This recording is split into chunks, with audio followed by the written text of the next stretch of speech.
हरे Krishna students, आज हम चर्चा करने वाले हैं कि गुणनखंड कैसे करें। यस, मैं ये वीडियो को 4 बार बना चुका हूँ, सॉरी 3 बार बना चुका हूँ मैं ये वीडियो को, क्योंकि हर बार मैं जब बनाता हूँ तो 15-20 मिनट होते और अपने आप कट हो जाता और वहाँ से कट जाता वीडियो, इसलिए मुझे वहाँ से फिर डिलीट करना पड़ता और दोबारा फिर बनाना पड़ता।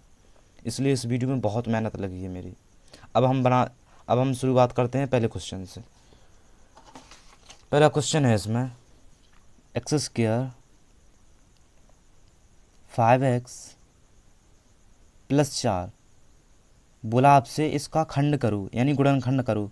तो आपको क्या करना है, सिंपली इस 4 का गुणा, जो लास्ट में यहाँ पर कोई संख्या है नहीं ना, तो 1 मान लिया करो। तो 4 का गुणा कर दिया करो 1 में, तो कितना होगा 4, है ना।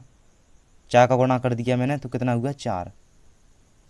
तो गुणा करने पे तो आइए आपके पास 4, देखो गुणा करने पे तो चाहिए 4 आपको, और जोड़ने घटाने पे कितने चाहिए 5।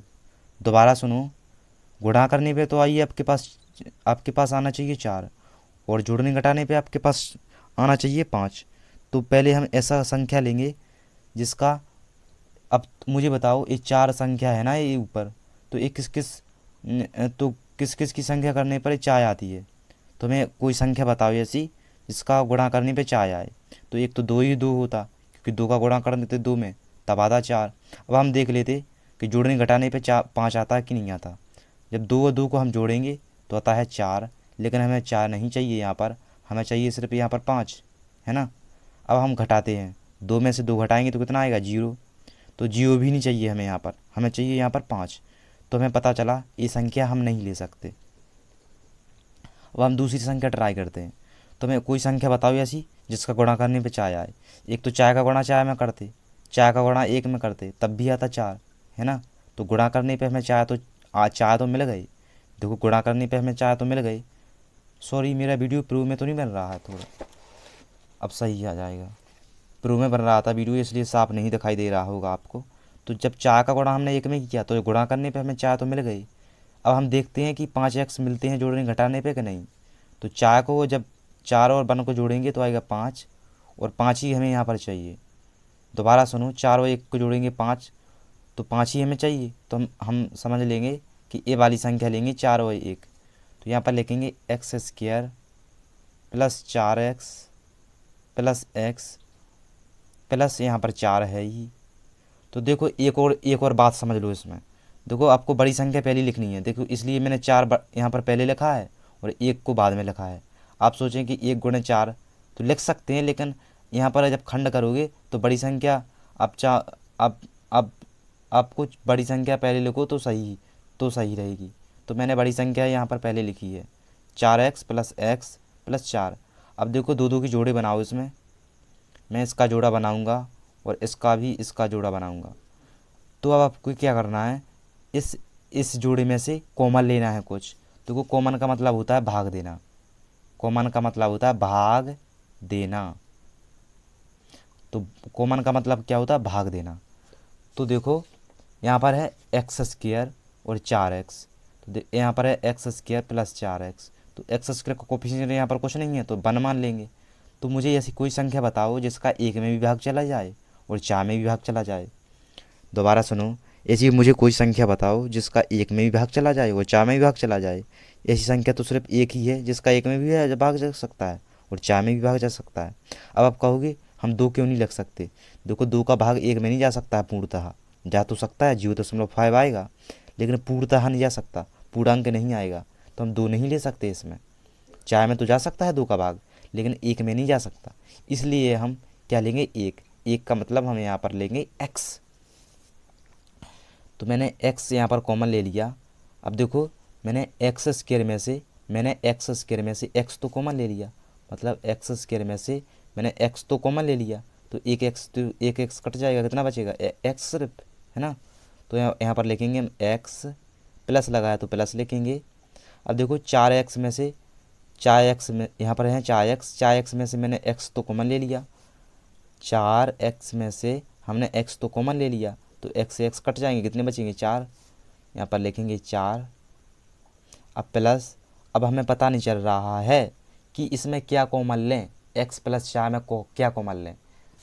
अब कैसे पता करेंगे एक्स प्लस चार में से को मान ले, तो देखो यहाँ पर लिख लिया करो एक्स प्लस चार, इसका कोफिशिएंट कुछ नहीं है तो वन मान लो। अब मुझे कोई ऐसी संख्या बताओ जिसका एक में भी भाग जा सके और चार में भी भाग जा सके। तो ऐसी संख्या तो सिर्फ एक ही है जिसका एक में भी भागा जा सकता है और चार में भी भागा जा सकता है। लेकिन हम एक की जगह पर एक्स नहीं लेंगे, सिर्फ एक ही लेंगे। इसलिए लेंगे क्योंकि आपने एक के बदले जब एक्स ले लिया था, लेकिन अब तो हम एक के बदले एक ही लेंगे। तो हम एक यहाँ पर कॉमन लेंगे, एक हम कॉमन लेंगे, मतलब एक्स में से एक कॉमन लेंगे तो एक्स ही तो आएगा, क्योंकि एक का भाग एक्स में देंगे तो एक्स ही तो आएगा। तो यहाँ पर लिखेंगे एक्स, प्लस लगा है तो प्लस लिखेंगे। अब देखो चार है ना, चार में से मैंने एक तो कॉमन ले लिया, चार में से एक तो कॉमन ले लिया, एक का भाग देंगे चार में तो कितना आएगा चार। तो यहाँ पर लिखेंगे हम चार। देखो आपका उत्तर भी सही है, वो इसलिए है सही क्योंकि दोनों डब्बे की टर्म्स सेम आना चाहिए। इस डब्बे की टर्म्स और इस डब्बे की टर्म्स सेम आ रही है। तो एक्स प्लस चार, x plus one, x plus one. तो ये रही आपकी इसके खंड। तो मैंने पहले क्वेश्चन हल हो गया। अब हम करेंगे क्वेश्चन नंबर दूसरा। क्वेश्चन नंबर दूसरा,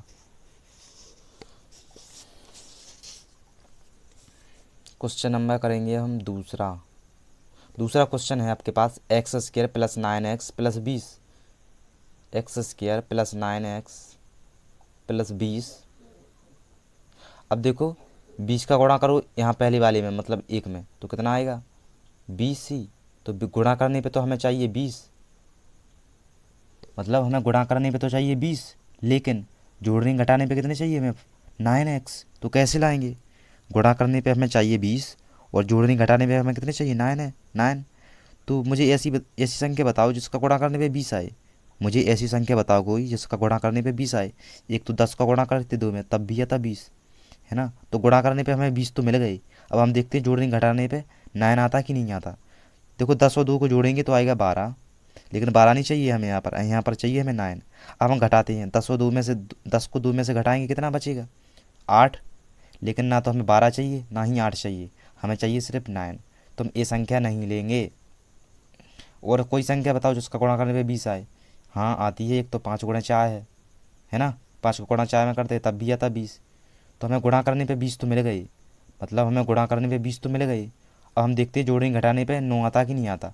देखो 5 और 4 को जोड़ेंगे तो 9 आता, और 9 ही हमें यहाँ पर चाहिए।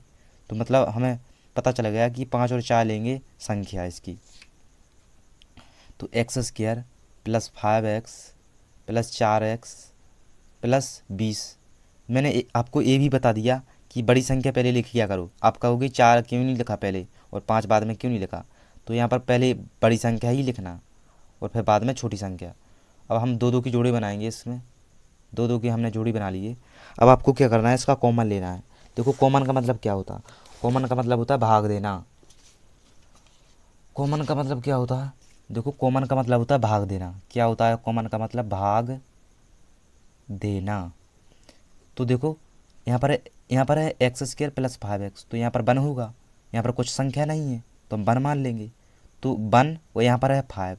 तो ऐसी कौन सी संख्या है जिसका गुणा जिसका भाग एक में भी चला जाए और 5 में भी चला जाए। तो ऐसी संख्या तो सिर्फ एक ही है जिसका 5 में भी भागा जा सकता है और एक में भी भागा जा सकता है।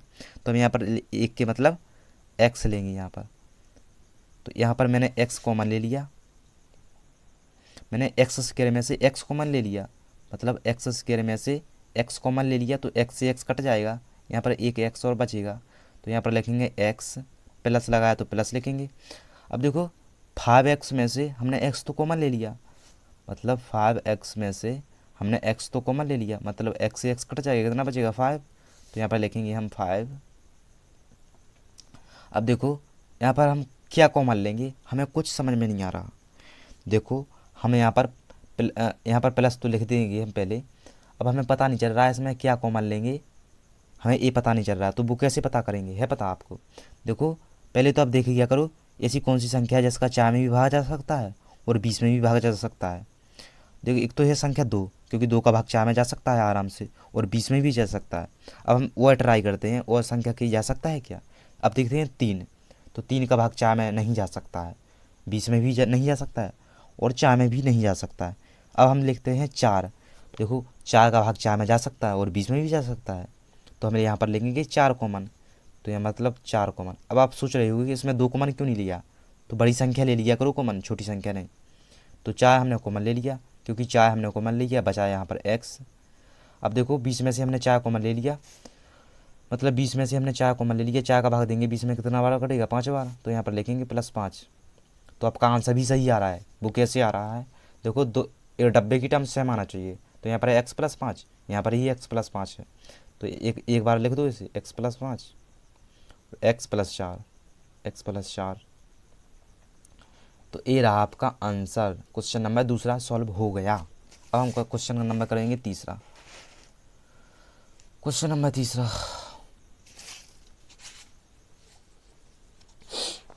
बहुत एनर्जी वेस्ट हो गई यार, 3 वीडियो बना रहा हूँ मैं जब से, और डिलीट हो जाता हर बार, इसलिए मेरी पूरी एनर्जी वेस्ट हो गई। अब हम क्वेश्चन नंबर तीसरा करेंगे। यहाँ पर लिखा है x² - 7x + 12। क्या करना है, 12 का गुणा कर दो पहले वाले में, तो कितना आएगा 12, क्योंकि 12 का गुणा एक में होगा तो कितना आ गया 12। तो यहाँ पर गुणा करने पे तो हमें चाहिए 12।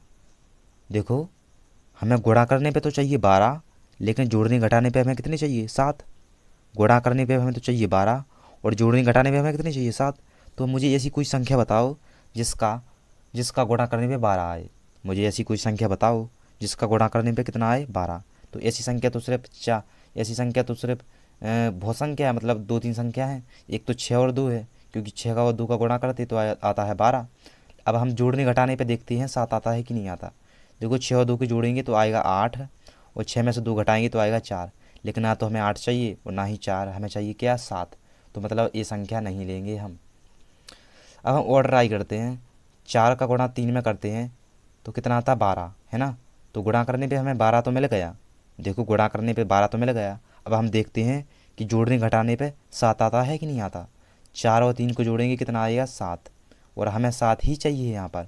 तो हम मतलब हमें पता चल गया कि हम 4 और 3 लेंगे यहाँ पर। ठीक है, तो हम क्या लेंगे 4 और 3।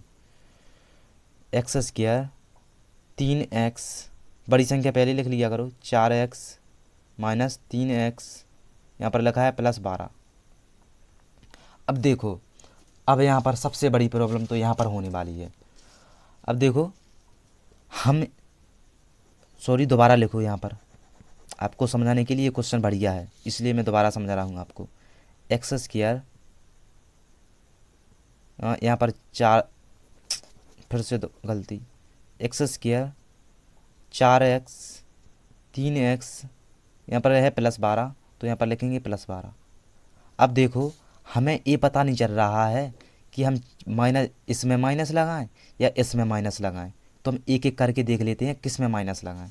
तो देखो यहाँ पर है -4x, पहले हम इसमें लगाएंगे -4x और इसमें लगाएंगे प्लस। तो देखो 3 में से -4 जाएंगी, हमारे पास बचेगा -1। लेकिन हमें -1 नहीं चाहिए, हमें चाहिए -7। तो हम मतलब इसमें माइनस नहीं लगा सकते। अब हमें ऐसा करते हैं, दोनों में माइनस लगा देते हैं। तो -4x और -3x, -4 और -3 कितने होते -7 है ना, क्योंकि माइनस माइनस की संख्या जुड़ जाएगी और माइनस चिन्ह माइनस ही रहेगा। तो हम दोनों में माइनस लगाएंगे, मतलब दोनों संख्या में माइनस लगाएंगे। तो हम लिखेंगे यहाँ पर -4x और -3x। अब आप क्या करो, दो की जोड़े बना लो इसमें।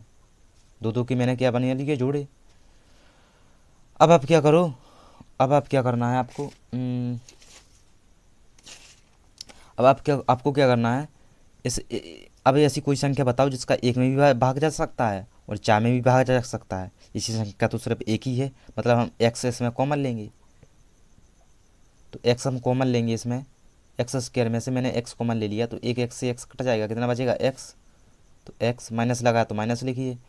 अब देखो -4x है ना, या फिर -4x, तो 4x, x तो हमने कॉमन ले लिया इसका, तो कितना x से x कट जाएगा, कितना बचेगा 4। तो यहाँ पर लेंगे कि 4 -3 हमने कॉमन ले लिया इसका। -3 कॉमन इसलिए लिया, मैं बताता हूँ आपको। देखो -3 मैंने कॉमन ले लिया, मैंने -3x में से -3 कॉमन ले लिया, -3 कॉमन ले लिया। तो क्या बचेगा, माइनस से माइनस कट जाएगा और 3 से 3 कट जाएगा, क्या बचेगा +x। तो यहाँ पर लिखेंगे +x। अब देखो +12, यहाँ पर है +12, लेकिन +12 में से मैंने -3 तो कॉमन ही ले लिए। देखो दोबारा सुनो, यहाँ पर है +12 और +12 में से -3 तो मैंने कॉमन ही ले लिए। तो यहाँ पर लिखेंगे -3। 3 से 12 काटेंगे, कितनी बार कटेगा? 4 बार। और माइनस लगा है तो माइनस काट लगा देंगे, तो क्या आएगा? -4। मैंने -3 इसलिए कॉमन ले लिया कि दोनों टर्म्स सेम आना चाहिए। अगर बाद अब ये हम प्लस ले लेते यहाँ पर +3 कॉमन, तो यहाँ पर +4 नहीं आता, क्योंकि हमें दोनों टर्म्स सेम चाहिए। इस डब्बे की टर्म्स और इस डब्बे की टर्म्स सेम चाहिए। तो x-4 इसको एक बार लिख लेंगे। यहाँ पर लिखा है x-3। तो ये रहा आपका खंड। तो मैंने आपको अच्छी तरह से समझा दिया, अच्छे से एक्सप्लेन भी किया है। अब हम क्वेश्चन नंबर करेंगे हम तीसरा। सॉरी, तीसरा नहीं, तीसरा तो हम कर चुके हैं। अब हम करेंगे क्वेश्चन नंबर 4। क्वेश्चन नंबर 4 क्या है?